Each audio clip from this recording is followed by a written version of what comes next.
मित्रांनो, दुरूनच आपल्याला एकदम सुंदर पद्धतीचं एक जुनं बांधकाम पाहायला मिळालं. ते म्हणजे आपल्याला हात दर्गा, जो की हेमाडपंथी बांधकामामध्ये आपल्याला दिसत आहे.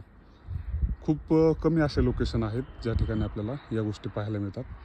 त्यातीलच हा एक सुंदर पद्धतीचा ऐतिहासिक दर्गा आपल्याला या ठिकाणी पाहायला मिळतो.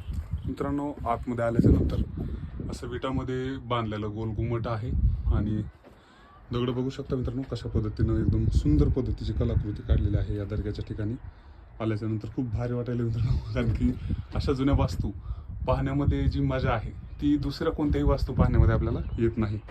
तर त्या ठिकाणी आपण गाडी लावलेली आहे आपली आणि आपण या ठिकाणी पोहोचलेलो आहोत. तालुका धारूर, जिल्हा बीड या ठिकाणी आपल्याला हा ऐतिहासिक पद्धतीचा हेमाडपंथी बांधकाम असलेला दर्गा पाहायला मिळतो. हा किती वर्ष जुना आहे हे कमेंट करून जे धारूरचे आहेत त्यांनी नक्की सांगावं.